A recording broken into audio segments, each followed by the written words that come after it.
had to reach deep, deep, deep into my pockets again because if you're watching on YouTube, you already know by the picture who my guest is. This is so there's the Manning cast on ESPN2 for those of you in the States. This is the Trust Fund cast. And with that being said, welcome back again. And for the first time during the regular season, too, is the Trust Fund benefactor himself, Jared Silberkleit. That is right. Hello, one and all. Once again, the Trust Fund benefactor, Jared Silberkleit, returning to the YWC Football Talk to make this podcast Trust Fund approved. Ooh, I love it. We're just like feeding off each other's energies right now. I love it. I love it. Before we talk about the games, though, I want to reach deep down into this because I knew I reached out to you today asking this question, but I wanted to ask you. I had to ask you on air. Alrighty. Where are you right now with your beloved New York Giants? Oh my goodness. It's another season with a terrible first half, another season with an egregious losing record midway through, and trying to back away from the whole woe is me, why does this always happen? Why does this franchise suck so bad? I'm trying to look at this season in particular, trying to figure out why things are where they are. And it's really frustrating because I was really optimistic heading into this season because I thought for the first time since in the post-Tom Coughlin era last year, I thought the Giants finally got a coach where the message was sinking in. I thought they finally got a coach where the players were believing in the plan. They were believing in the scheme. They believed in the bigger picture, and I thought that he was, the right guy. And I just thought that they were lacking from a personnel standpoint. And I thought they made, for the most part, the necessary roster moves in the offseason to take the next step. And instead, it's like they've gone backwards from a coaching leadership standpoint. I mean, I think that there have definitely been flashes this year. There's been a lot of injuries, and they're still not entirely out of it. But I mean, I know how this story ends, so I still think it would be a long shot if they were to wind up, making the playoffs. And I'm certainly not expecting that to be the case.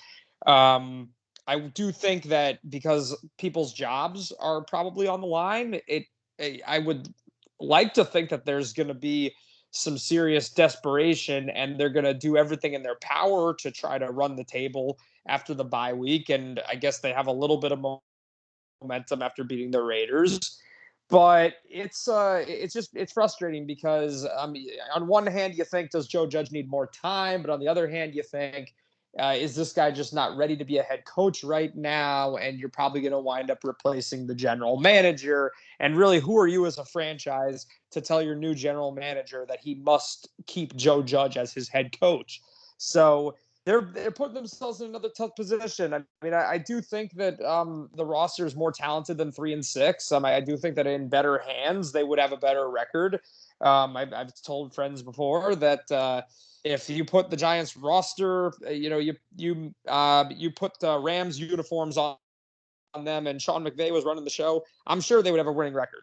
But there's just something about it. I mean, Jason Garrett kind of drives me up the wall most weeks, and Joe Judge, I think he looks like a head coach, sounds like a head coach, but is sorely lacking the experience that you want from a head coach.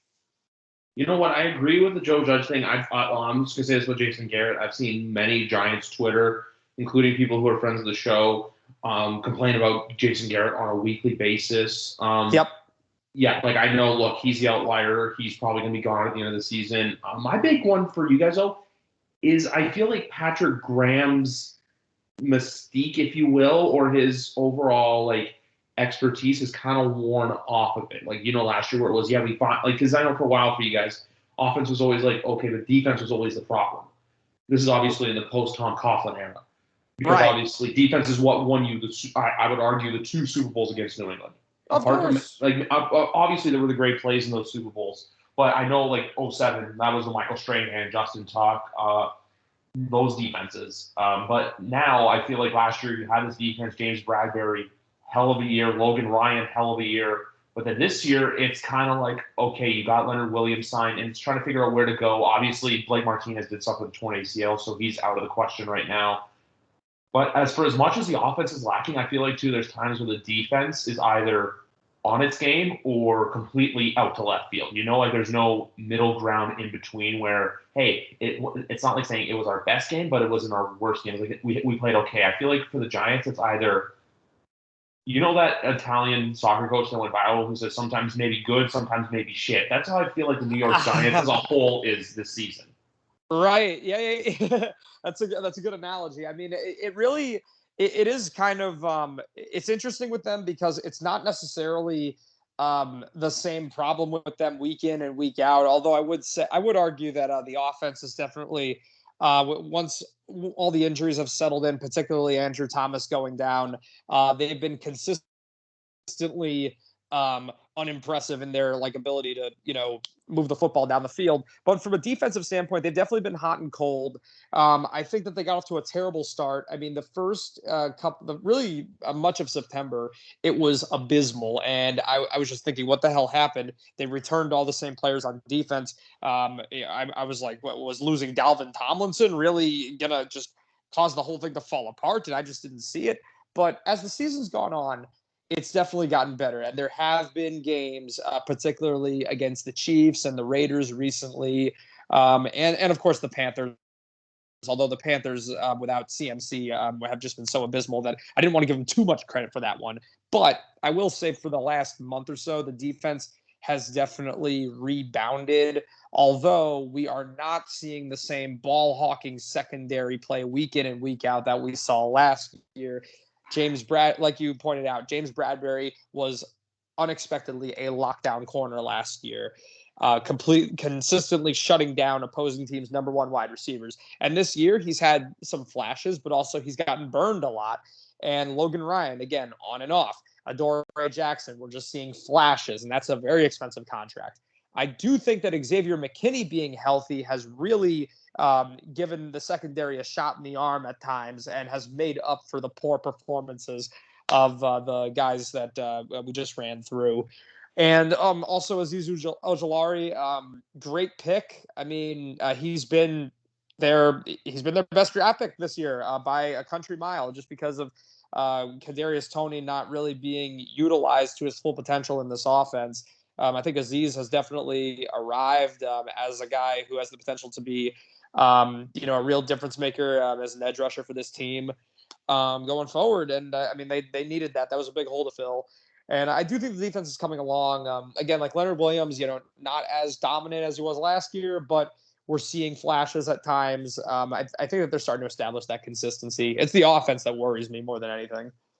No, for sure. Because even we saw it too, how, look, the Giants' defense you guys only lost by 3 to a Kansas City Chiefs team who yesterday blew the doors off the Raiders, which we'll get into week 10 in a bit. Right. I need to look ahead to next week because, as you know, I have a little program on here called Danny Dimes Primetime with Big Rat 310 that returns next Monday, folks. And him and I will be on here to watch the game. And I already saw the line for next week where the Bucs are an 11-point favorite. I don't know if you guys are going to win or not, but for those of you out there who are degenerate gamblers like Garrett and I, take the Giants to cover the spread. Yeah. I feel like this is just a game where it's going to line up where the points are just too much. Like, obviously, the Bucs have had 2 bad games, but I think, look, the Giants are going to find a way to keep this game close as the ball goes through number 18's hands. Yeah, pretty much. I would agree with that. I mean, I think that that's definitely it sounds like less of a crazy statement after that awful showing that they just had against Washington this weekend. But the Bucs in this Brady era, honestly, for as stacked as this roster is on paper, and don't get me wrong, they've had their blowout wins, but you look at them over the last couple of years, really most of their wins have not been these, blowouts where they're winning by multiple scores. A lot of them have unexpectedly come down to the wire. And sometimes they've even lost to these tight games, like when they lost to the Bears last year. And of course, now, losing to Washington, a team that's struggled all year long, but Brady gets picked off twice in the first quarter and they lose by 10. So maybe this is I mean, this could be the surprising game where maybe they even pull off the upsets, but then they shoot themselves in the feet by losing to the Eagles the following week. So that's usually how things go with the Giants, is they play better than you'd think they would against better opponents, and then lose games that you'd think they'd win. There is a certain event that's coming up that is associated with the Eagles game that I already know that they're going to lose, and that is Michael Strahan getting his number retired. Because I remember seeing a stat, because you guys lost earlier this year when Eli had his number retired against the Falcons, and someone said it where the Giants have had a really bad habit over the last 5 to 10 years of losing games when they're honoring someone's number. So that's just something to look out for. I'm not trying to say they're going to lose. I'm just saying, look, it's history. It seems like it may be doomed to repeat itself. That's all. I'm glad you pointed that out too, because I actually have tickets to that game. And originally that was going to be my one Giants game of the year. Oh, I should probably tell this story. Originally that was going to be my one Giants game this year. But tickets happened to fall into my lap for what game? The Rams game last month.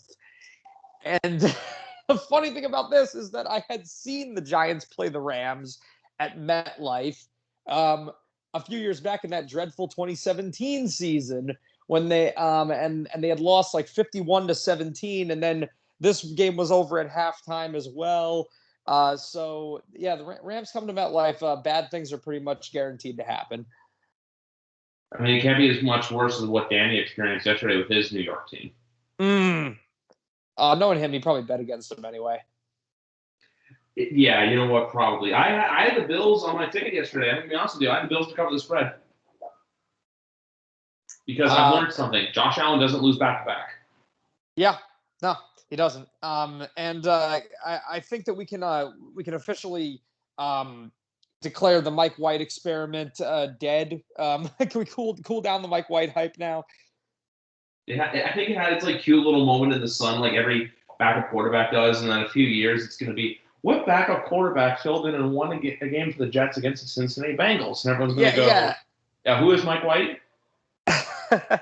Yeah, he's going to be the answer to a trivia question, and that game will be infamous as the Mike White game, and then he just kind of fades into obscurity afterward. I mean, I'm kind of, honestly, if you're a Jets fan, you have to be you should be happy.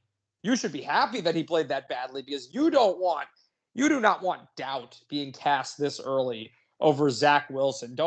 Because listen, I mean, he hasn't played great so far, but it's way too early to pull the plug on this kid after you took him with the second overall pick. I mean, yeah, maybe he is another Sam Darnold where he really just stinks, but you got to give him more than a few games to find the answer to that question. And if this Mike White guy, kept up this fluky run, they might decide, hey, maybe he's the guy. We need to stick with him. Exactly. You're right. But then this injury was kind of not a blessing in disguise, but you're right. Because if right now Zach Wilson was dead, because we know what New York can do to people. I don't know if you saw today, but Rex Ryan was just going at Robert Saleh. It's basically proof that, look, winning in that city in particular comes with huge expectations. I know you're a Yankees fan, but and I pray to God you're a rational Yankees fan. No, I'm not. When I say that, I'm not saying you're not the guy who's out here being like, yo, you flex the 27 rings, and you think that you guys are going to go win 100 games every year, that the World Series is yours. It's always going to be positive, but you know the Yankee fan I'm talking about, right? When they feel when the Yankees are losing, that is hell is you're in hell. Yeah, no, absolutely. I always say as a Yankees fan that the general expectation is that I always say that they've got as good a shot as any of the top AL teams to make the World Series pretty much most years. But then, there's obvious deficiencies. And I think that was definitely apparent this year if we're going in the baseball direction. But yeah, that definitely carries over to football. And that's honestly why the last 10 years as a Giants fan have been so flat out miserable for me, because I started following football regularly when I was about 10, 11 years old. So right about the time, Eli Manning debuted in the league was when I started, I was old enough to watch game by game and follow the seasons. And although they had a couple bad years under Eli early on, they were pretty much a playoff contender, at least every year for a good stretch, definitely through the 2 Super Bowls. And that combined with my Yankee fandom, I kind of just got in the habit of like, yeah, my teams they're not going to win it all every year, but the games matter. They're definitely a credible, contentious team. And then all of a sudden, the from the mid 2010s on, having to deal with the Giants becoming a legitimate bottom of the barrel, disgraceful embarrassment of a franchise. It was just like, man, like, we're not supposed to be this bad. Not for this extended period of time. No, exactly. I'm glad you pointed all that out. And folks, for Jared's full story, you can go check out episode 100. All episodes available everywhere. Just you go in. When I asked everyone why do you love football, because as soon as you mentioned that brought me right to your story because you were a part of that wonderful episode. Which as the Rams jump offside. You're ahead of me. No, I'm ahead of you for the first time ever. Like every time I've had it going on, whether it be Danny, Big Rat, you name it, they've always been ahead of me. And they've been the one calling plays or. Like I'll hear like a little reaction out of them first, and then it'll go to there. Before we move to week 10, I just got to ask you: do you personally? I'm not going to say Joe Judge because he obviously could be on the hot seat. Sure. What about Gettleman? Because part of me thinks that the Giants perhaps may give him one more year because he's got the 2 first-round picks this year. I think that's even more of a reason to get rid of him if you don't make the playoffs. Because here's the thing. Dave Gettleman inherits this team that the most glaring deficiency was the offensive line. And after 4 years as the friggin' general manager of this team, he's produced one quality offensive lineman, one guy. And I understand it was a good opportunity from the Bears to get an extra first-round pick next year. But you do not make next year moves when you're a general manager that has not had a winning record, that has topped out at 6 wins after 3 years. You need to go all in and make sure that this year, as far as I'm concerned, was supposed to be the culmination of the, be patient, we're rebuilding for the last couple of years. This was supposed to be the year where it all came together. At least that's the vibe I was getting. Like, oh, we almost made the playoffs. Now it's time to take the next step. And instead of taking Rashawn Slater, he trades down and plans for next year. And then he takes Tony. And listen, Tony's a wonderful player. I think Tony is great. But number 1, Giants don't know how to use him. Number 2, he wasn't the most pressing need at the time. They needed protection up front. And it's like when you're going to just blatantly disregard the biggest hole on the roster and you have the same results, year in and year out, their season's practically done at the bye week. And I don't think after 4 years, especially if you have multiple first-round picks. Let's look at the last time. I'm sorry, I'm rambling here. Let's look at the last time he had multiple first-round picks. Daniel Jones, Dexter Lawrence, DeAndre. I like Daniel Jones, but none of those 3 players are great. Not one. One's not even on your team anymore. One's not even on the team anymore. And, so it's like, why would I want this guy to have another 2 first-round picks to screw up? I mean, the only reason that you would keep him, I think, is because you like Judge. And you know that if you bring in a new general manager, they will probably want to get rid of Judge. No, 100%. It's kind of like, I don't know how much in tune you're hockey with, but obviously with the New York Rangers, they had their whole incident earlier this year where Jeff Gordon and John Davis were fired. And I asked a Ranger fan friend of mine, shout out Brian Falcone, I don't know if you know him or not, Jared, told me as soon as the new GM was brought in, they were like, no, their current coach was hired from the old regime, so the new regime is out.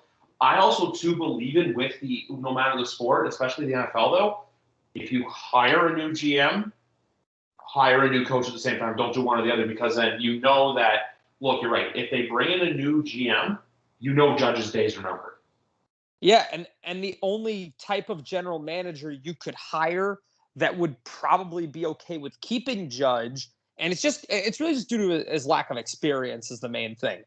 The only type of GM that would probably keep him is another safe internal hire. And if you're going to get a new GM, you need to, the reason they need to replace Gettleman is because their way, I think, is antiquated. I think it's outdated.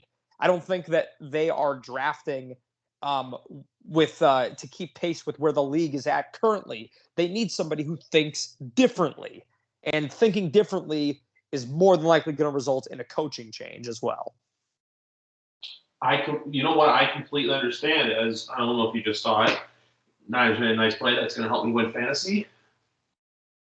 Hopefully. What happened here? Is that that's Debo. Yeah, but no, I need. So I'm in a 2 QB. I'm in 4 leagues right now. And the one I'm in right now, I'm in a 2 QB league.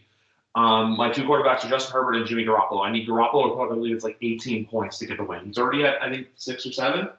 So that's all I need. I just need Jimmy Garoppolo to keep getting scores.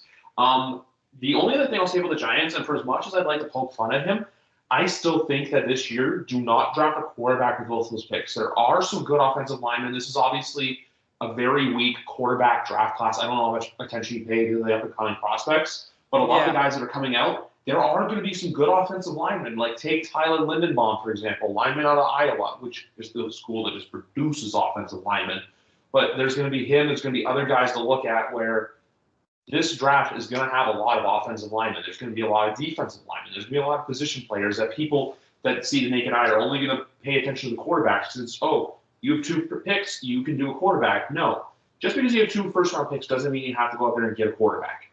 Do what you can now to help your football team win. Because we know the Giants are just eagerly waiting to take that next step. And you know what? Maybe you can pick up Jones' 5th-year option, and next year it doesn't work out. Then in 2023, then you can revisit the quarterback board. But for now, I don't want to see people panic. It's like what everyone's been doing with Baker. You know, where they're trying to decide, is he good? Is he not? No. Just give it time. Because Jones, I will say this, he has gotten better. Does he still have his moments? Yes. But he is starting to show he's not an elite quarterback.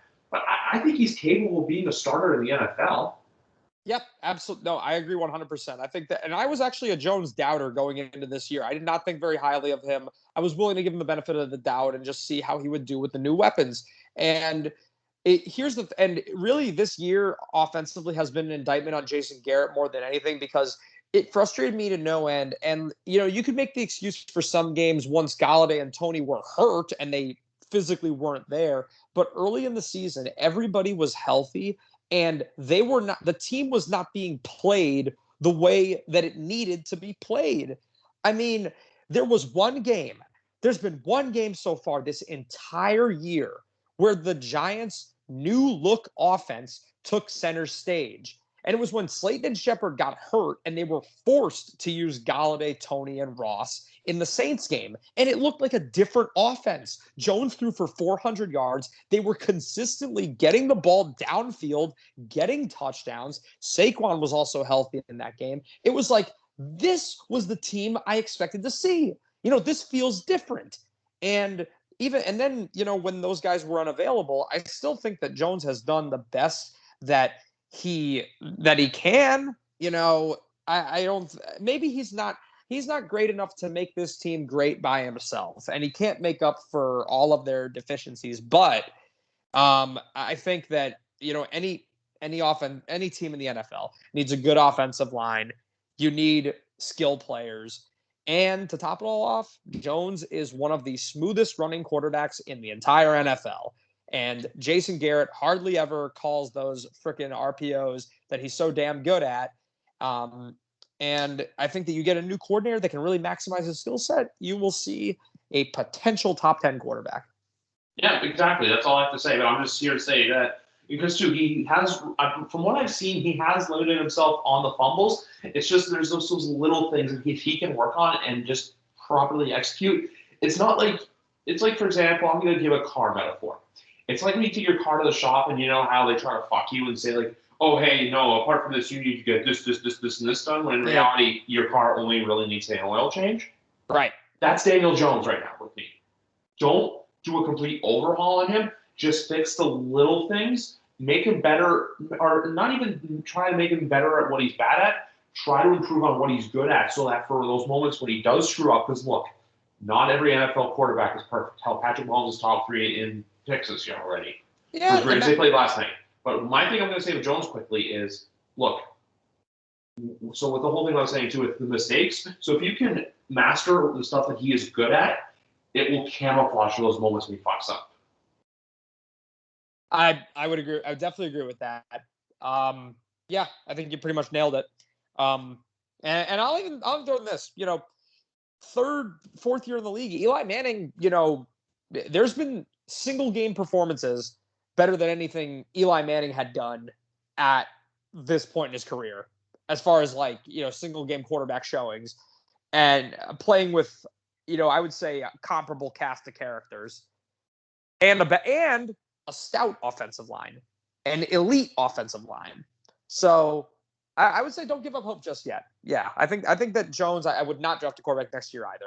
I think like you pointed out, I personally would just go all in on offensive line. I'd take 2 linemen in the first round and just get real serious about tightening this up. I can look it up right now, O-line draft class 2022, and let's see who comes up. Obviously, the big name is defensive lineman with Kayvon Thibodeau, but if I was going to go quickly to CBS Sports... They're going to screw themselves out of that pick. They're not going to get first overall. No. They'll win too many games. There's Tyler Lindenbaum. There's Kenyon Green. Let's see who else there is. It's a lot. Thayer Munford from Ohio State. But there's a lot of guys you can get later on, even to Evan Neal out of Alabama. But I'm looking right now at the big board, and CBS's big board from earlier this year, the top 3 picks are all other position players and not quarterbacks. So that's the other thing, too. You don't want to trade the farm to get a quarterback because, perfect example here, look at what Jimmy Garoppolo's doing, and now they don't have a first-round pick for the next 2 years, and they have Trey Lance waiting in the wings to take his job. Yeah, and I mean, has Lance even looked that impressive? Not really, no. No. We all know who the best rookie quarterback is. To your credit, yes, we do. I'm sorry, I gotta pump the tires. Yeah, no. I mean, hey, listen, we see the fact that you can have Trevor Lawrence expected to be generational quarterback prospect, right? Hardly looks it this year, and yet, so that's a guy who, with all the freaking hype in the world, and yet year in and year out, based on availability, we constantly see teams reaching for quarterbacks. Dwayne Haskins never deserved to be drafted in the first round. That's insane. It's only because he was by default the second or third best quarterback prospect, and therefore he must go in the first round. It's like a lot of these guys too. Have you ever seen the 2013 draft class for quarterback? I talk about it on the show all the time because that draft class is one of the worst draft classes in NFL history. I think Eric Fisher was the number 1 pick. Yeah, and Luke Jokel went second, and he's out of the league. I think he's in real estate now, and then I feel like every failed athlete either goes into real estate or financial, something on those lines. But the 2013, I talk about it all the time because that's one of the worst draft classes in NFL history. Even though it produced who was it? DeAndre Hopkins and Travis Kelce. But yeah, that's just the point to example where the first quarterback taken was E.J. Manuel. Danny remembers. Oh. I know you remember too. Oh yeah. But no, that's the thing. You don't have to reach. Even 2016, where it was Goff and Wentz. Were Goff and Wentz, are they truly number 1 and number 2 overall guys? Not really. I know Goff went to a Super Bowl and Wentz had the MVP season, but since Wentz tore his ACL, he hasn't been the same level quarterback. Right. So it just goes to show your point, saying, look, NFL GMs have to realize it's for example, when you distract someone with a shiny new object, it's we have to have this. It's just no. I feel with a lot of these GMs with drafting, it's like I like to say with betting. Don't overthink it. Go with what you logically think and go with what you want to go with. Yeah, it's you look at the teams that win the draft. Everybody's going to do their due diligence. Everybody's going to do their prep work going in. But when you're able to just kind of, take the board for what it is, analyze what's in front of you, and you marry need with talent. That's why, the Ravens typically do extremely well in the draft. And even look at, the Cowboys, did they expect to see CeeDee Lamb fall into their lap? No. But they acted, and now he's an integral part of why they're so damn good this year. Exactly. That's a perfect example with CeeDee Lamb because that wasn't drafting on need. That was drafting on who was best available. And he was the best available player in that moment. It was fed with some criticism, but we've seen it happen. He had the beautiful tiptoe touchdown catch yesterday, and now we show that, look, CeeDee Lamb is a franchise caliber wide receiver. Yep. And yeah, I mean, you compare that to the whole, you get these teams that go in with a plan, we're fixated, we're in love with this particular player, and you wind up with a Mitchell Trubisky type situation. I still say the San Francisco 49ers did their job in fleecing him. Also, with the Baltimore Ravens, I have to give you their 1996 first round. Do you want to know why? Because at pick number 4, they took Jonathan Ogden. And then at pick 26, they took Ray Lewis. Both are now in the Pro Football Hall of Fame. That is the greatest first round that a team has ever had, in my opinion. Yeah, no, that's gonna be up there. And that was their inaugural draft, right? Inaugural draft as the Ravens of Baltimore. As the Ravens of Baltimore, right? That's right. 5 years later, they won the Super Bowl.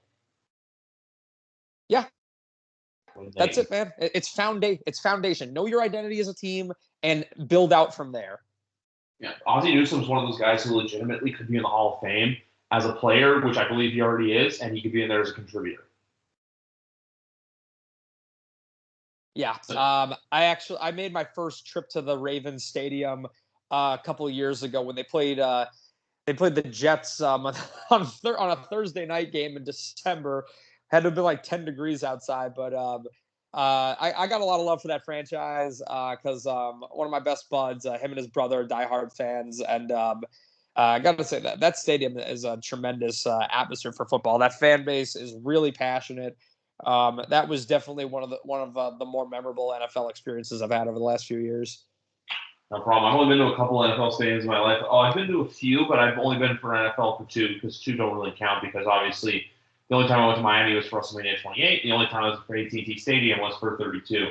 And I've been to the Superdome in New Orleans for both Mania 34 and for a Saints game in 2019. But next year, I'm hoping to get out to Gillette Stadium for a game finally.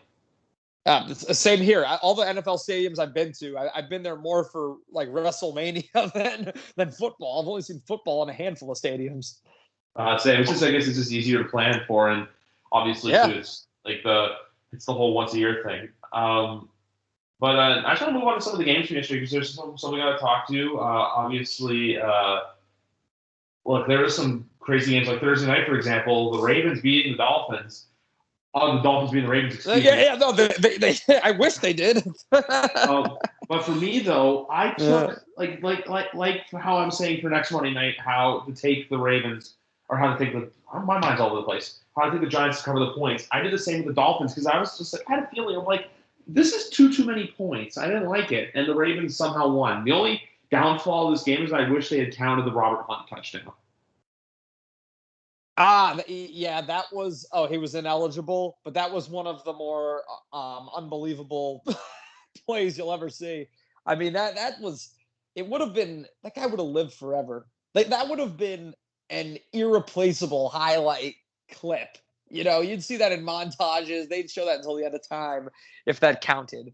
Like the James Harrison touchdown in Super Bowl 43. Yeah. Oh my gosh, the acrobatics there. The guy's doing a full rotation and has the wherewithal. Like, how do you even get your freaking equilibrium to know where you're at to stick the damn ball out? Like, for all you know, you could be sticking it the other direction. Exactly. My only thing with this game is that I know you like Baltimore, but my thing with Baltimore still is, to me, and we'll get into this in a minute, they're like Dallas, though. Like, they can do whatever they want in the regular season, but it's the postseason for me where I'm like, okay, look, prove your worth now. Yeah. Well, I mean, I actually see the Ravens more as like the Colts. I compare them more to the Colts because they're a team that they're always a contender every year. Harbaugh always has this team. They usually make the playoffs, and they usually win at least one game as well. They rarely go one and done. All the flack that Lamar Jackson's, that he gets. I mean, yeah, they disappointed when they went 14-2 that year, and they looked like world beaters. But last year, beating the Titans and then losing a hideous weather game in Buffalo.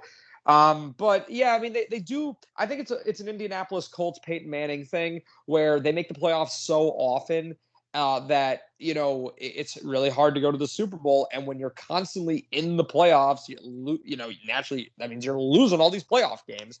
But I do think that Lamar has taken a serious step forward this year as a passer. I mean, finally, we're seeing Mark Andrews and Hollywood Brown emerge as legitimate elite receivers in this league. I think a couple of years ago, people might look at them like saying like they had the potential to be a poor man's Tyreek Hill and Travis Kelce.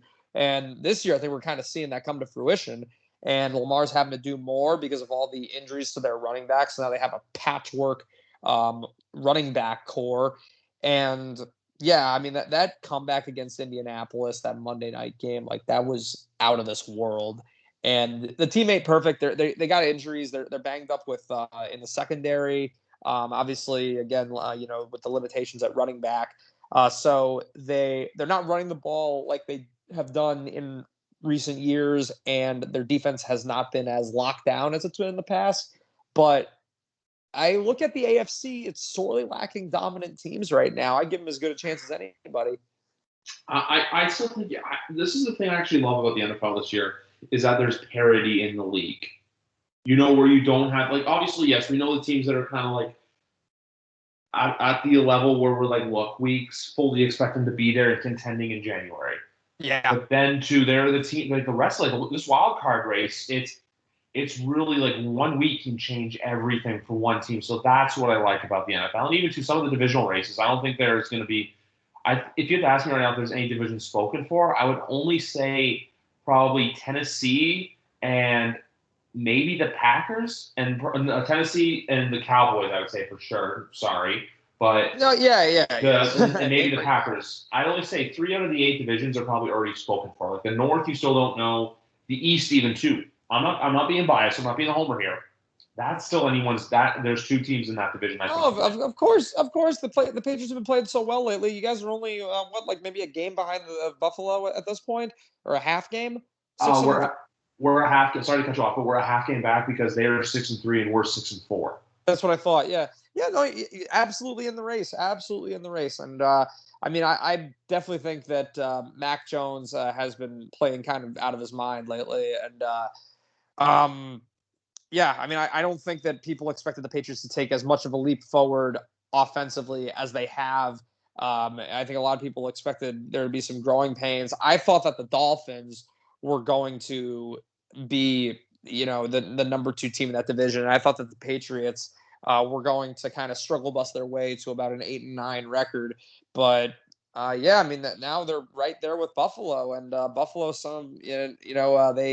they were looking like world beaters early in the season. They'd kind of come back down to earth a little bit, just with that awful loss to Jacksonville, where, talking about the players just looking unmotivated and lost on the sidelines. I don't know what it is about these Florida games when these teams from up north come down there, they can't adjust to the heat.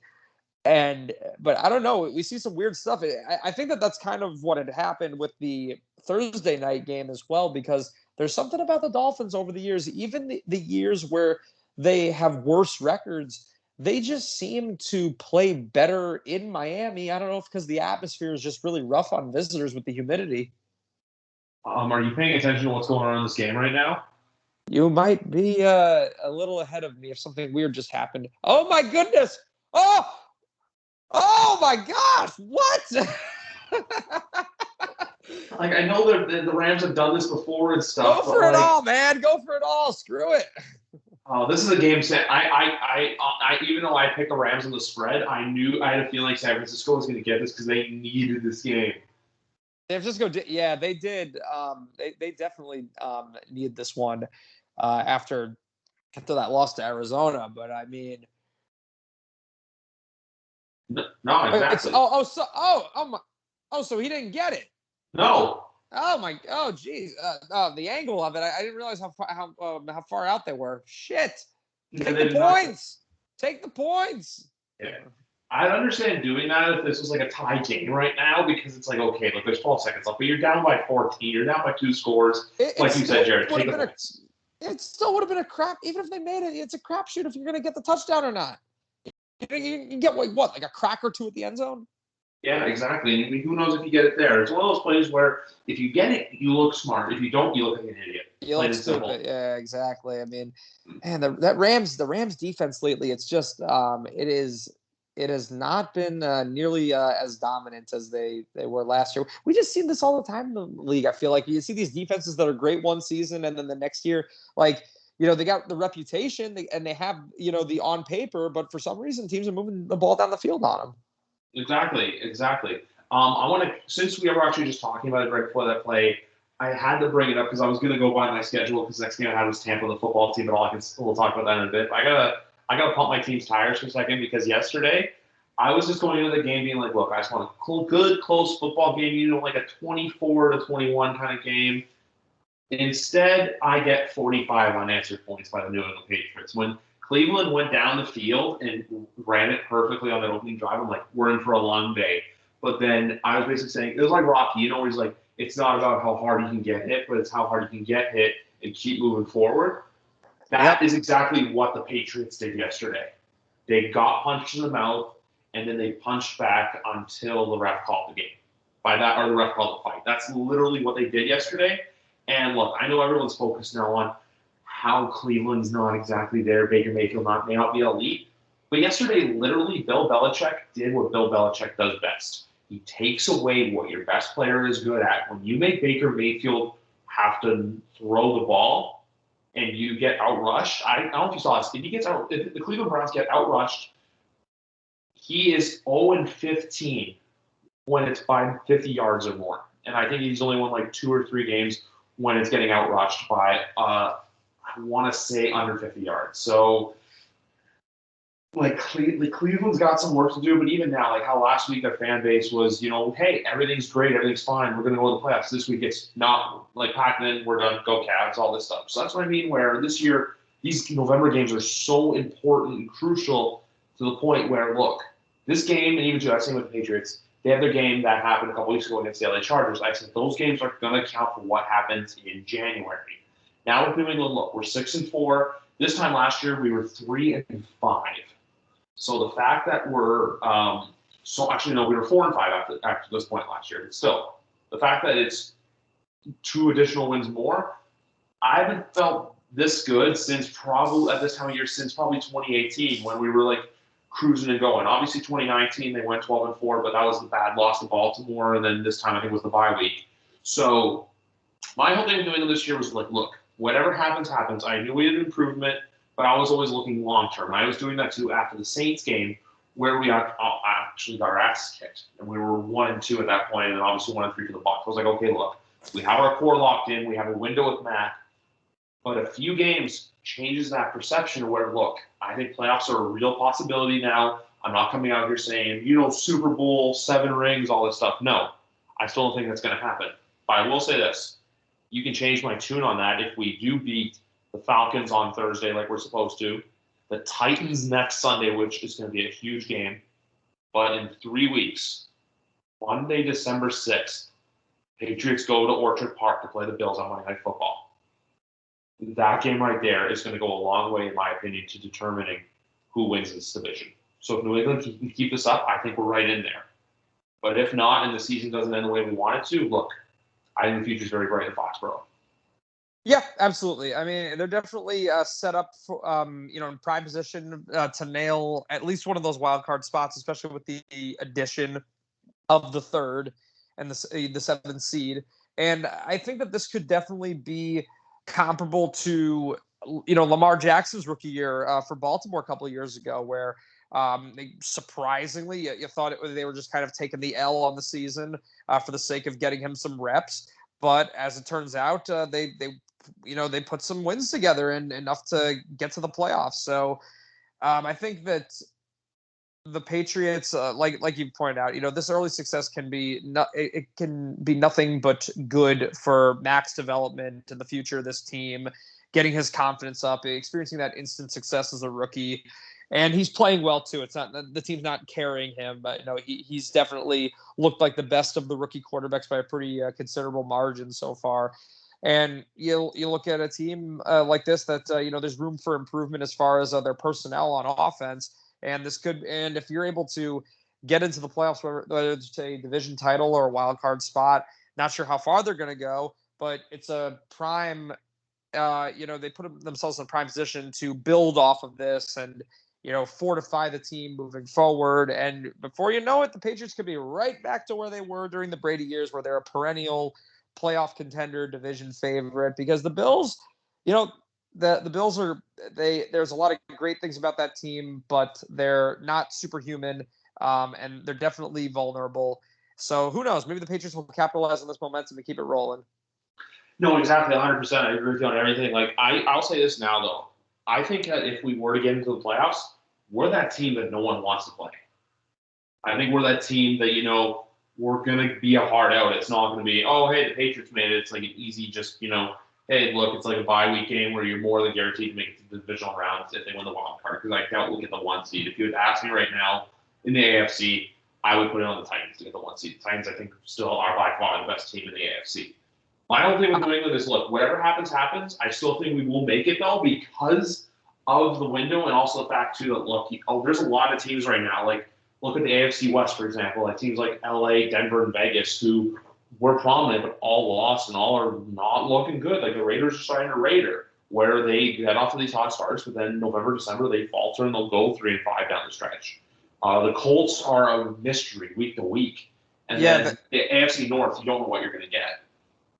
Yeah, I think that the Patriots and the Patriots, Bills, Colts, and Titans are all in such a good spot to make the playoffs. I think just because you have these punching bag teams beneath you. I mean, maybe the Dolphins have been playing a little. I think the Dolphins have been one of the most disappointing teams of the season in terms of a team that I think was going to be good and have a winning record, possibly, and they've just really kind of shit the bed most weeks. But with Dolphins, Jets, Jaguars, Texans all considerably out of the hunt.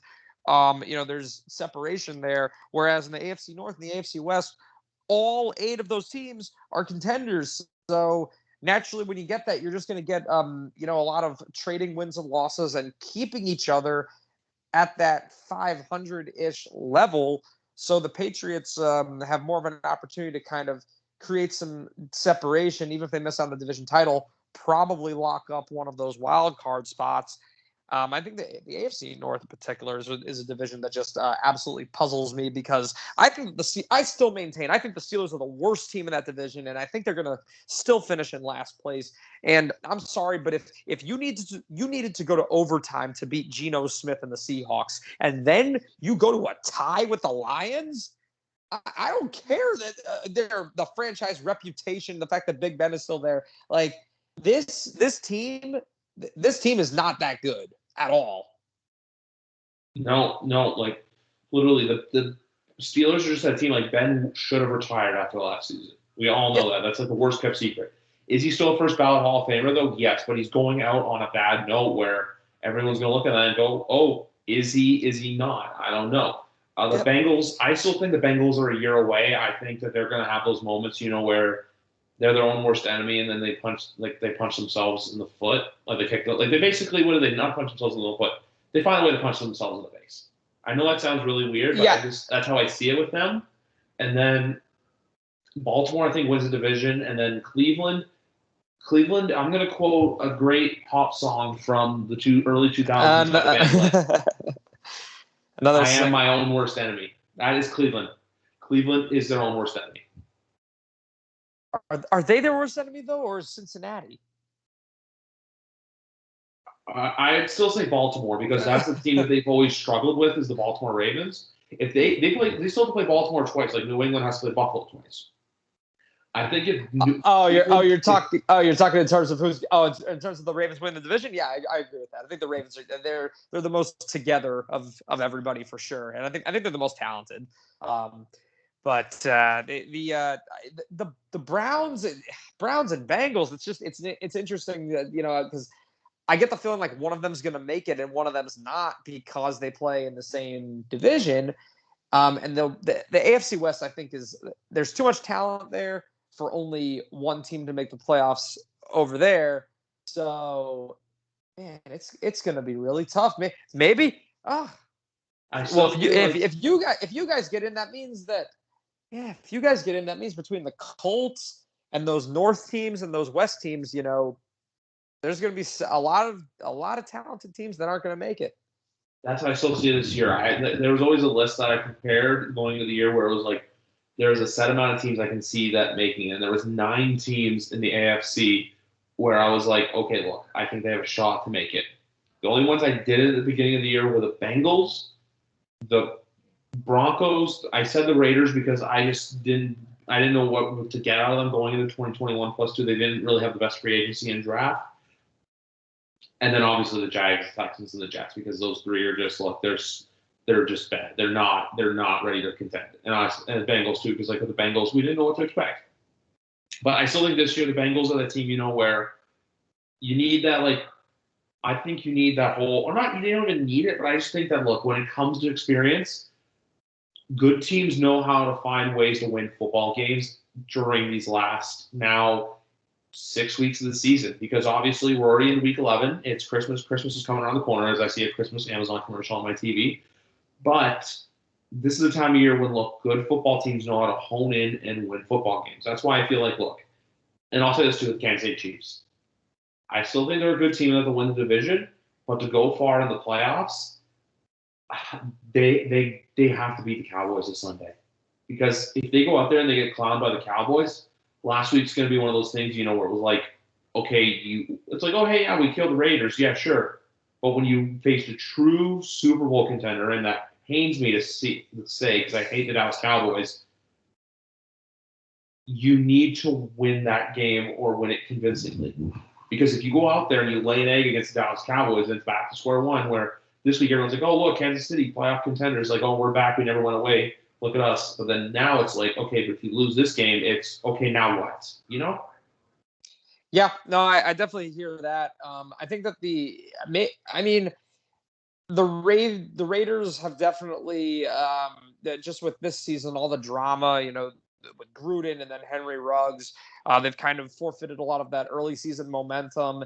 And honestly, they stole a couple wins in games that they really like when they beat the Ravens. I feel like the Ravens kind of beat themselves in that game. So I think they've been playing a little bit over their head. Nonetheless, I do think last night was a big get-right game for Kansas City because it looked like the Chiefs' offense that we've come to expect over the last several years, where you've just got Kelsey and Hill operating as absolute machines out there.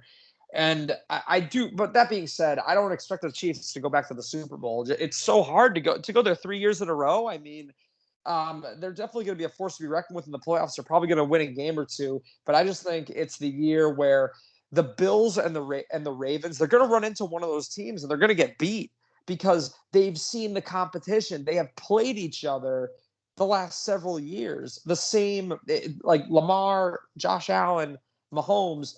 It's not going to be the same outcome every single time when you have all these high-powered offenses. It's not like you can't possibly have the same result every time they play. And we saw that earlier in the year when the Ravens finally got over the hump. I know I'm pumping up the Ravens big time here, but maybe it's not them. Like you pointed out, maybe a team like the Patriots is going to surprise people like that one year when the Titans went to the championship game at 9-7. Maybe it's the Titans that are going to take the next step forward. But either way, I think that the Chiefs are definitely going to get bounced. They might not even make it to the conference championship game just because it's so hard to do this every single year.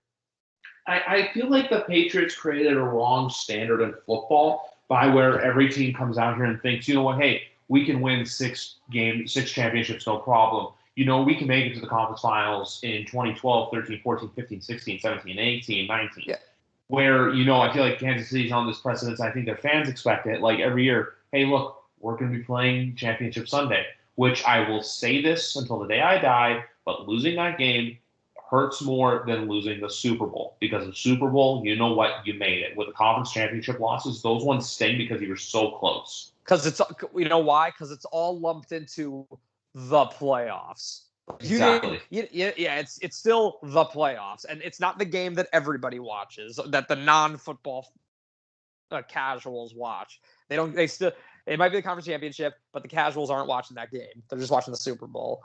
So I definitely feel you on that one. And also, and then this is no knock whatsoever on the, I'm not Big Red on here trying to poo-poo Tom Brady and all his accomplishments. But during most of the Brady era, you guys did have the benefit of playing in an extremely bad division where most years none of the three were contenders. And a year like this, you see how competitive the AFC is. I mean, most years for the Patriots, they did not have to deal with, what the Chiefs are dealing with this year, which is like their entire division being a dogfight. And, the Chiefs have certainly regressed in many areas, kind of looking discombobulated. But there was definitely the Patriots could kind of, blow through those division rivals, rack up those W's, and make sure that January went through Foxborough. So it's just not a luxury that most teams are going to have. Most teams are not going to play in a division where three other teams are so incompetently run. No, exactly. Like, obviously, I know that was for sure. Like, the Jets weren't that good of a team. Obviously, they had a couple of seasons where they were good, and then Buffalo was just never there. Miami was always, like, back at square one. But now, like, once Tom left, this is all I asked for with the AFC. More importantly, the AFC East, that there's just competition. Now, honestly, I expected Miami not to be 3-7 at this point. I expected them to be maybe, I don't know, 5-5, 4-6, somewhere in that range at this point. Obviously, there was a couple of games that they should have won that they lost, like example Atlanta or the Jacksonville game in London. But no, for the most part, right now as a Pats fan, as good run. Sorry to spoil that for you, but with good run. Oh no! By the Niners. Oh geez, this game is breaking my heart. Yeah. Yeah. Oh. Rams. It's another one of those teams that I enjoy rooting for, and it upsets me to see them play so freaking terrible the last couple of weeks. But hey, there's still a whole half of football left. Maybe Matt Stafford will get it right in the YWC football league. Actually, my team. That is near the top of the standings, but we're probably we're pretty much guaranteed to lose this week. Oh man, I'm just sweating out right now because they keep running all these. They aren't passing that much. I just need them to start passing. I also feel like this is a game San Francisco starting to have because I don't know how many episodes you've listened to lately, but I've been starting to get on the Kyle Shanahan should be fired or at least on the hot seat train because if you look at their seasons besides 2019, they haven't really accomplished much. We talked about this during the season preview. Ooh, good memory. Yep. And for the Niners and the Cardinals, this was going to be a make or break year. And due to the competitiveness of this division, it was hard to see both of them making it because we expected the Rams to be as good as they are. And it's funny that we're talking about this in a game where the Niners are currently beating them by 14 points. But at 4-5, it doesn't look so good. They certainly got a chance. But even if you sneak into the playoffs and lose in the first round, I mean, I just think that the Niners are kind of I don't know, it's kind of like that Giants syndrome where you look on paper like there's the talent should be here for a winning record, but for some reason or another, by hook or by crook, they just can't put it all together. I mean, I do think at the flux of the quarterback situation, you rarely see teams with a winning record who have uncertain quarterback situations, and with Jimmy G being kind of hot and cold and putting Lance in the first round, and he hasn't really shown what you've wanted out of him. Certainly not what you're seeing with Mac Jones over in New England. And it's just when you have that level of uncertainty at quarterback, it's usually indicative of a year in transition, not a playoff year. And yeah, at that point, the coach kind of takes the heat. It's a league, based on results. And franchises like the 49ers, they, you thought that they arrived early when they went to the Super Bowl against Kansas City, right? And to see that regression, it must be pretty frustrating for that franchise and their fans. What was I going to say here? It's just one of those things with the Niners where I feel like they're either hot or they're really on it or they're really just not on it, Like, it's just one of those things where if they can figure out a fine line of, hey, good football to like not good football, like, and they can play more good football, it'll only work in their favor. The only take from that NFC preview show that I'm still standing by, and I honestly think is going to happen, is the Seahawks missing the playoffs. And sorry, Alex, but I said that back in September. I remember Danny and I were both on that big time with Seattle missing the playoffs. And right now, it's looking like that. I would really like to go back to find out where I stood on that if I predicted them to make the playoffs, because I know that I definitely expressed doubt, and I really hope that I had the balls to say they wouldn't make it, because I was not feeling this team going into the year, and I said that they very much had the potential to finish in last place. And where are we after week 10? 3-6. At best, they're going to be in a tie for last place. Especially with their division, because if you look at their schedule too, they would effectively have to run the table just to go 11-6. But I can't see them doing that when they still have to play the Rams again. They still have to play the Cardinals twice. You have to play the Niners twice. They do. Yeah, they do have. I mean, they've got some easy games. Like they play. Well, I don't know how easy they are. I mean, they're play Jacksonville still. They're a 3-6 team. They're just as bad as Washington.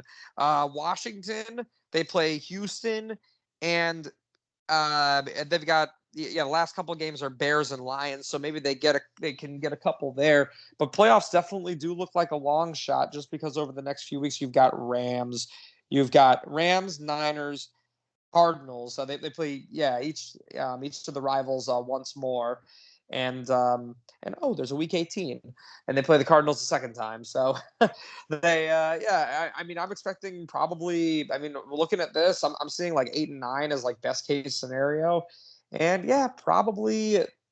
I mean, this team, it's just like they've really whittled down over the years to becoming kind of a one-trick pony in terms of all you're really getting out of them is when they're on, like Russell Wilson to DK Metcalf. That's about all they offer. Their defense can't stop a nosebleed, not particularly good at running the football. Offensive line keeps breaking down.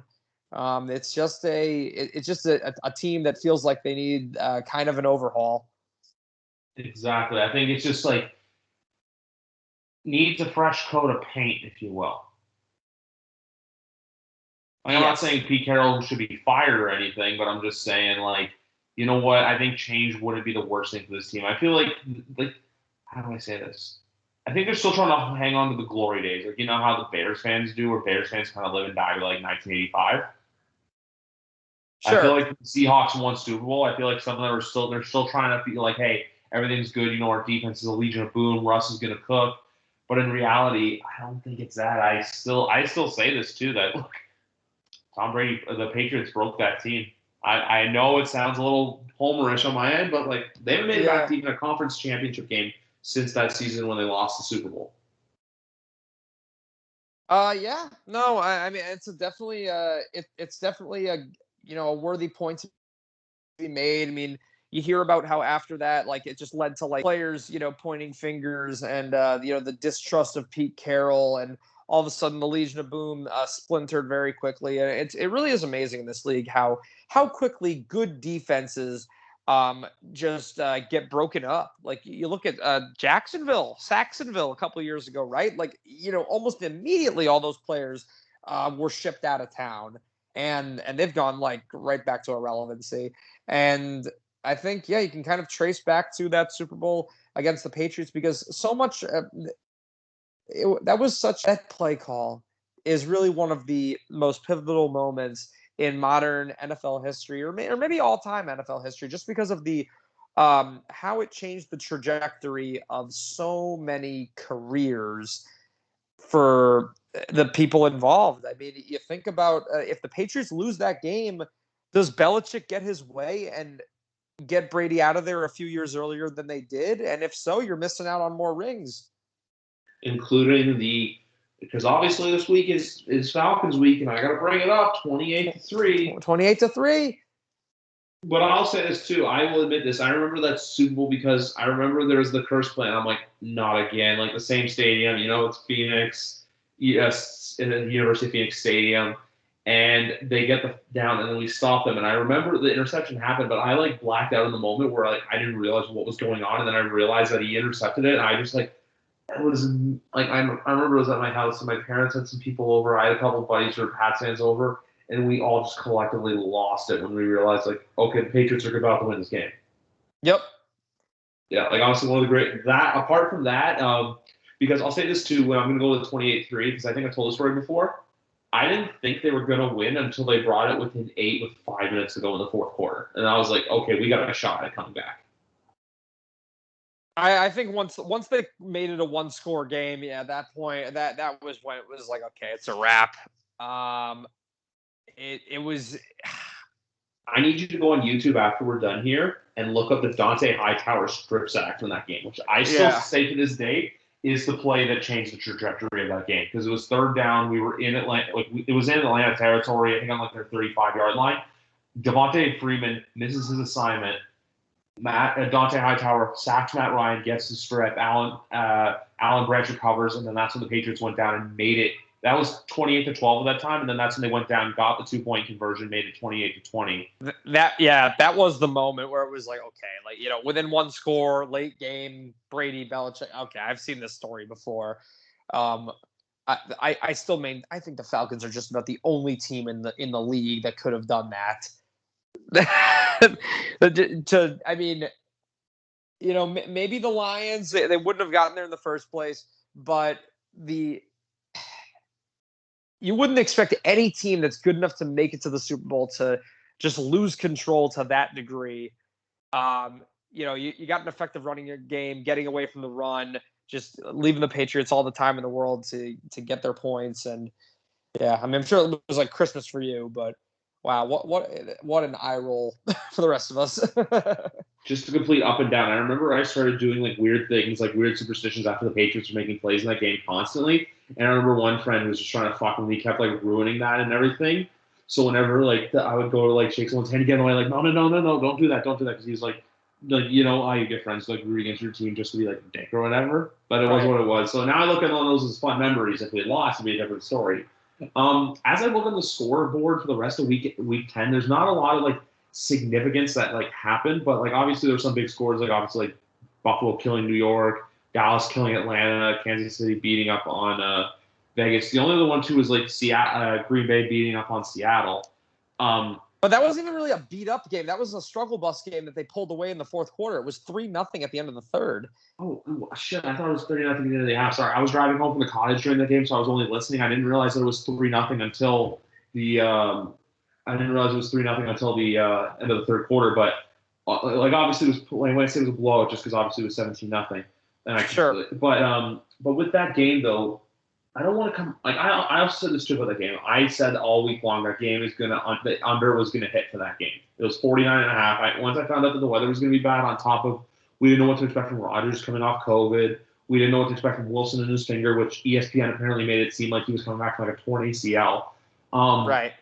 My whole thing with the Packers right now is their defense is playing well, but at the same time too, I want to see more out of them. Like I want to see them actually, beat up on a good team. Like they're playing this Rams team in 2 weeks, and if we get the same Rams team that we've got in the last couple of weeks, could be a different story. But that game's going to be in the 4:25, prime Fox slot, to where, look, I think that's a game the Packers got to have, and then too, the Packers get a prime spot again when they host the Browns on Christmas Day. So we'll see where that goes for that team. But all in all I can say about the season right now that I love so much is, like I said before, in both leagues, there's parity. There's parity. And that's all I've asked for years for the NFL. Even all of it during the Patriots' dominance. You always want to see, like, competition. You want to see someone, like, you want to see, like, hey, what's next? Like, what's good? And then even in the NFC, too, there's levels of parity to the point of, like, you don't really know where each game or each week's going to go. That's why they say the expression, man, any given Sunday. Yeah, no, absolutely. I think that the NFC, a lot of the division winners look like foregone conclusions, and they have looked that way for the better part of the last. I'm really, much of the season. Although the NFC West is kind of the one in flux because with Kyler Murray, getting hurt, and allowing the Rams the opportunity to kind of close the gap on the Cards. If they can find a way to come back tonight, even it up, but even if not, they're going to have opportunities in the coming weeks to potentially leapfrog them in the standings. But the wild card race is very much in flux, especially with the addition of this 7th seed. You're seeing a lot of these teams are still pretty much every team in the NFC is alive in the wild card race, except for the Lions. Everybody else, because they all have at least 3 wins, and the right now 6 and 7 are the Saints at 5-4, and the Panthers at 5-5, and somehow the freaking Falcons were they had the 7th seed just about a week ago. So it's exciting. A lot of these teams that you thought were dead to rights, kind of like the Giants or the Bears, actually having an opportunity to maybe squeak their way in, and it's at least going to create meaningful football the rest of the way, which I think is probably the best thing about this extra wildcard team, is that a lot of these teams where you think that they're written off at the bye week, it is going to create more meaningful football games. Exactly. Like, there's all those 1 o'clock and 4 o'clock games that, like, in years past would not mean much to anything, now mean something. And also, too, I will say this. I have a bit of a hot take. I still feel like the NFC South could potentially be up for grabs, just because I know they've had a rough couple of games, but I feel like the Saints are very unpredictable, to where, look, 1 week they can have a game where maybe they put up a goose egg, but then the next week they can come out and just be guns blazing. Obviously, the quarterback situation is a little impacted right now. Well, we got to. I'm still going to say this, though. I think Tampa still wins the division, but I still think the Saints are going to be that team that doesn't go away.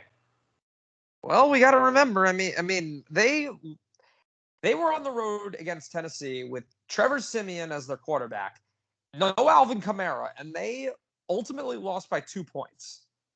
So the Saints, they appear to be undermanned. This is probably the weakest roster that the Saints have fielded in a very long time, but they still do. There's still talent there. You still got Kamara, and you still got Sean Payton. Payton, good case for being the best coach in that division. So I also would not rule them out. And I know they've been saying this about Brady for years, but he played like crap against Washington. And we have seen it with these veteran quarterbacks before. Sometimes when it goes very, very quickly. And they had a lot of injuries coming into this game. The secondary has been banged up.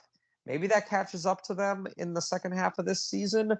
Tampa, I certainly think will make the playoffs, but the division title is not a foregone conclusion. That's what I was trying to say. Like, I don't think it's going to be, like how everyone was saying before, like, oh, Tampa's going to run away with it. This is theirs to, get. They're going to be this good team and everything. That's what I'm trying to say with Tampa. Like, Tampa's been struggling. I feel like maybe them bringing back everyone kind of is maybe hurting them a bit. But for all we know, look, and you may not like this, but for all we know, they could either go out there and have a close game with the Giants next week, or they can kill the Giants. I feel like there's no real in-between with that, where it's not going to be like a 7 or a 10-point game. I feel like this is going to be either a 3-point game or like a 25-point game. Sure. Yeah, absolutely. And I mean, you talk about keeping everybody together. Oh, we just won the Super Bowl. Ain't broke, don't fix it. But you think about how hard it is to repeat in this league. It's like, and I mean, this team, they only went 11-5 last year. I mean, I know they had a big winning streak to end the season, but I just think I thought going in that the idea that this team was going to go like 14-3, and I guess they could still get there if they run the table. I just didn't see them as this team that was just going to run roughshod over the competition. And I mean, shit, the Panthers might actually still have a chance if McCaffrey does stay healthy. I mean, that looked like a different team against Arizona. Granted, they were missing people, but still, for them to score 34, did we think that the Panthers would be capable of that a week ago? Oh, God, no. Yeah, I mean, that's another, it's up for grabs. I mean, you got some, Panthers and Saints could be sneaky. That might end up being, maybe just as competitive as the West. I think NFC East, we probably only see one playoff team out of there. I would probably be pretty surprised if the Eagles, Washington, or Giants were able to steal a wild card spot. But if you got dog eat dog in the other divisions. Maybe that opens the door, but I'd probably be surprised if one of them got in. Oh, 100%. I would be too. Like and even too, I'm like looking ahead of the primetime schedule. Like obviously next week we have Giants Bucks, and then in 2 weeks from then we have okay, Jimmy, thanks a lot. What did you see? I'm about to find out. You're about to find out. So next week we have Giants Bucks, and then we have Patriots Bills on the 6th. On November 29th, we have the football team and the Seahawks. Whoever put that game on primetime, you deserve to be fired. Like I know primetime, you have to get everyone a shot on there. The Seahawks and who? Football team. Ugh. You know what? Yeah, next week's Sunday night game, the Steelers and the Chargers, that pisses me off. I know they both have winning records right now, barely, but I'm like, that game's gonna suck. Yeah, it's like there's only been a few games this year where I'm like, I could care less about it. Like even next week. Let's see here. You have even the Packers and the Vikings you could put in that spot. Colts and Bills could be in there. Dallas, Kansas City, rightfully, I think should have been the Sunday night football game next week. I know Kansas City. No, that's a no brainer. I mean, maybe they weren't certain if Dallas was going to rebound as strongly as they have this year, but still, I mean, that had to, before the season, that had to have looked like a more attractive game than the Chargers and Steelers. That's a no-brainer. That should have been flexed over there. Oh, 100%. Because like I'm just looking at it now. Like when I looked at that, I'm just like, man. And even too, like we have Seahawks and 49ers coming up in a few weeks. You know, so that's going to be. We have Packers and Bears, which I understand that's a classic rivalry, but I feel like not every single time they play has to be a Sunday night football game. Yeah, that has to just be like a historical nostalgia thing because the Bears are. I mean, they were on somehow Monday night game against the Steelers. I think it was just last week, and it's like I look at them and I look at the Giants and I'm like, how did these teams wind up with multiple Monday night games? Exactly. There's like so many of these teams, but then even too like. We get all these like crappy Thursday night games we think they're going to happen. Like I'll give a brilliant example. Jags and Bengals. We think it's going to suck, and it ended up being a pretty good game. Like even this week too, Patriots Falcons. I feel like if you're not a fan of either team, you don't really care for it that much. Like even there are so many of these Thursday night games where I'm like, oh, this game sucks. And I'm like, am I still going to watch it? Probably. Like this Sunday night, like I'll probably still end up watching Steelers or Chargers if I have nothing else to do. But like for example, that's a game. Survivor Series. Exactly. So here's my thing with Survivor Series. I was going to have the game on the TV and then Survivor Series on my laptop, but I may flip it now because it's Steelers and Chargers. Also because the Chargers fucked me in my parlay this week. I don't know if you've seen any of it, like the TikTok I post on. I don't think you and I have each other on Instagram, but I post my bets there each week. I had Bills to cover. I had Colts money line. I had Eagles money line. I had what was the other one? I had the under Seahawks and Seahawks Packers, so that's 4. All 4 hit. My last 2 didn't hit, and one of them was the Chargers money line, and the other one was the Raiders to cover the spread because I do not bet the Kansas City Chiefs to cover the spread until they prove it to me that they can do it consistently. Why? Because they're now 5-16 in their last 21 games against the spread, and they're 3-7 on the year. The spread, the Kansas City spread was free money this week. I got a little overzealous with my same game parlay last night. I nailed Mahomes passing yards, alternate yards over 275. I nailed the Kansas City spread. Tyreek Hill, 80 receiving yards. He got 83 and a touchdown. Should have been ballsy and gone for 2.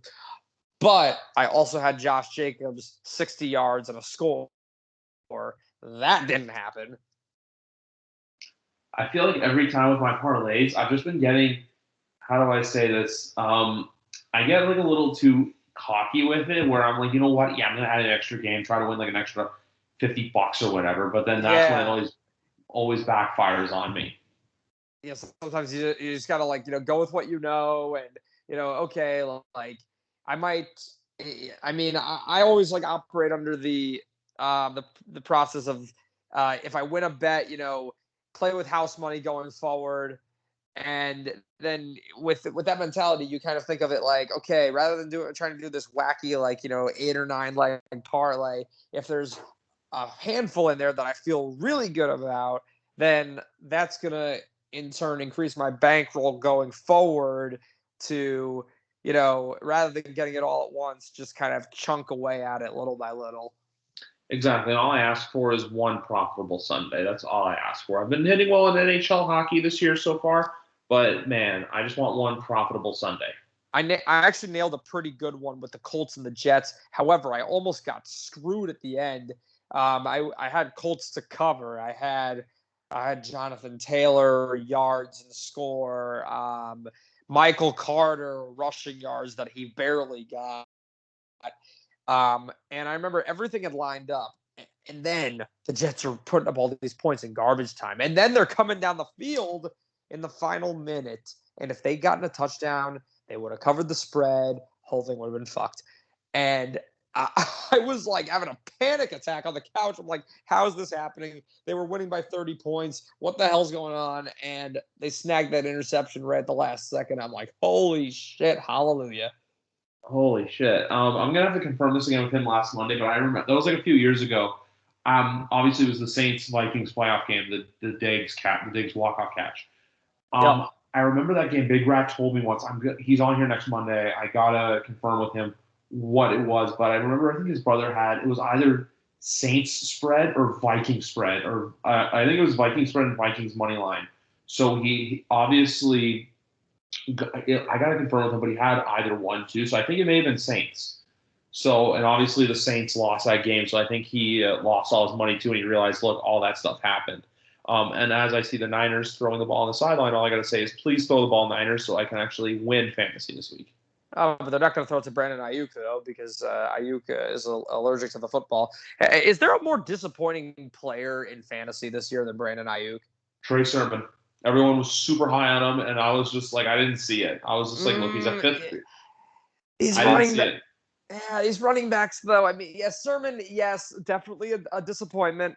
But Ayuk, a first-round draft pick last year, had a very good rookie year, honestly. He definitely had some really good games last year. I thought he was going to take a leap forward, with a year under his belt. And holy crap, I mean, this guy was invisible the first half of the season. Finally had a good game last week. I took him in the 5th round in 2 leagues. And holy shit, I did not. It's rare that you get a guy like. It's one thing to underperform. It's another thing to basically just not bring in anything. No, exactly. The one guy though, I will say that I'm kind of high on, or I wasn't exactly high on going into this year, but I am for next year. I'm going to try to get him in the first round if I can. Is Jonathan Taylor from the Colts? Yeah, Taylor. I was having this conversation earlier with someone. I think Taylor is he the only stud running back to deliver as advertised this year? You think about you look at all the stud running backs, all the guys that were taken in the first round, most fantasy leagues, and almost all of them have either underperformed or gotten hurt. Exactly. Like you have, for example, Christian McCaffrey, who went first in all leagues, hurt. Alvin Kamara hurt. Derrick Henry hurt. Saquon been on and off the field. Ezekiel Elliott maybe, but Elliott good, but not great. The yards definitely have not been there, but then you get some games like against Atlanta where he scored twice, so it's okay. I wouldn't say he's been elite. He's been good, but splitting a lot of time with Tony Pollard. No, exactly. I feel like too, Jonathan Taylor also, you're probably going to hate me for saying this, but Jonathan Taylor too is proof that you can get a running back anywhere in the NFL draft and still be good. Because Taylor was a 2nd-round pick. Even another player that's been pretty good for fantasy this year, even though his team's horrible, is actually Michael Carter from the Jets. I saw that one coming.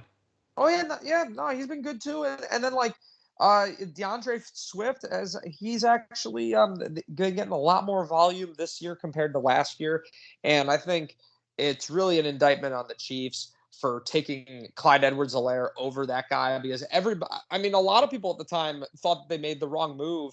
He seemed to kind of be the foregone conclusion of as the best running back available in the 20 draft. And I mean, he's been head and shoulders better than Edwards-Helaire this year.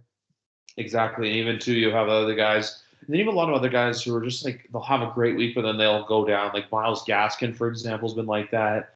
Yep. Even Aaron Jones in Green Bay has been like that for a lot.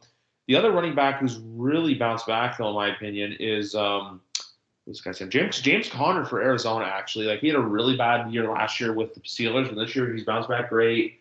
Connor's awesome because he you don't even have to worry about the yardage with him because he's always pounding it in every single week, and not just once, but it looks like he's getting multiple touchdowns more often than not. Exactly. The one situation that I still hate is the fucking Jacksonville Jaguars drafting Travis Etienne in the first round. I still hate it because as soon as I saw that, I just thought right away, oh great, there goes James Robinson's fantasy value. But then this year he's doing great. Or he's not doing great, but he's been playing solid. I was relieved. I mean, I wasn't feeling Etienne to begin with, but once he went down, because I was such a J-Rob fan after last year, and once Etienne went down, I just knew, I'm like, okay, the bell cow J-Rob is coming back. And Robinson actually has been, more often than not, he's been really good this year, although there's been some injury concerns with him as well, and he kind of got off to a slow start. But yeah, I mean, fantasy owners with J-Rob definitely caught a break with Etienne's injury in the preseason. I don't know why they went for him anyway. It just didn't seem like a move that made any sense. I think they were just trying to get like Trevor Lawrence to get his buddy because he was there and available. That's honestly what I think about it. Well, sometimes I think that Urban Meyer, he was hell bent on getting a weapon. He wanted Kadarius Toney, and then that was the backup. So not really a good job in terms of pivoting on the draft board right there. At least it wasn't as bad as 2020 what the Packers did. So you obviously know. Well, because with that one. How bad did he look against Kansas City a couple weeks ago, by the way? Oh, my God, he looked horrible. Lost. But the thing with that, too, is, though, they wanted Brandon Ayuk. You know how many there's two solid receivers that went in the second round. Chase Claypool and the podcast and YWC Football Talk's personal favorite wide receiver right now in the NFL, Michael Pittman Jr., who's been looking – he's going to be an RB1 – or not RB, wide receiver one for the Colts very soon. Because if you look at it, T.Y. Hilton's on the back nine of his career. I don't think Zach Pascal is really that guy, and then same with Paris Campbell. So Michael Pittman Jr., I think next year is going to be wide receiver one. Oh, yeah. I mean, he's already kind of, feeling like he's become the prime target in that offense. If he's not there already, he'll certainly be there next year. I mean, I think that it's pretty much a foregone conclusion. Yeah, I mean, like you mentioned, Hilton on the back nine, and yeah, Pascal's just a middle. He's a middle of the road guy. I mean, there's no way he's going to command targets away from Pittman. It's probably going to be the opposite if Pittman's all wrapped up in coverage. But yeah, he definitely has arrived in a big way this year. 100%. Oh, well, anyway, I think that just about does it for this edition of YWC Football Talk, folks. I usually do this for every episode. I'm going to do it again just to clarify what number episode this was for the Trust Fund Cast. And this has been episode number 129 of YWC Football Talk. We've come a long way, guys. I think there's a good shot we hit. I don't know if we'll hit 150 by the end of the year because there's only a few weeks left in 2021, which is weird to say. But hopefully by the Super Bowl. That's my goal, to hit 150 by the Super Bowl, and then hopefully hit 200 by the start of next season. Sounds like a plan. I love to hear it. Well, anyway, Jared, if any of the people on the internet may not know exactly who you are for some reason, do you want to tell them where they can find you and follow you? Of course. Follow me on Twitter at Jared Talks Loud, on Instagram at Jared Talks Loud, Facebook.com/Jared Talks Loud, and be sure to visit my Pro Wrestling Tees store, ProWrestlingTees.com/Jared Silberkleit Trust Fund. There is soon to be Black Friday sales, so you can get some Trust Fund t-shirts at a friendly discount. And I'm not exactly the friendliest guy in the world, so this is a very rare and exclusive opportunity for you to outfit yourself with some seven-figure swag. You know what, though? I love to hear the fact that you made the effort to be nice just for me and all the listeners of YWC Talk. That's all I got to say. And then after we're done this, I think I have to go on Instagram and follow you there so we can share this podcast in many places we can.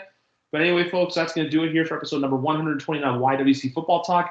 I will see you guys probably Wednesday night as the Patriots do. As I usually like to record the week preview show the Thursday, but because of the Patriots playing Thursday night, I'm going to bump that up to Wednesday night probably. And next week, it'll be one giant episode because of Thanksgiving. So next Monday night when Big Rat and I record, we'll recap week 11, but we'll look ahead to the following week. Obviously, because of everything to do with Thanksgiving and stuff like that, it's going to be a little harder to get people to come on. But anyway, guys, thank you very much for listening, and I'll see you for episode number 130. Have a good one, everybody.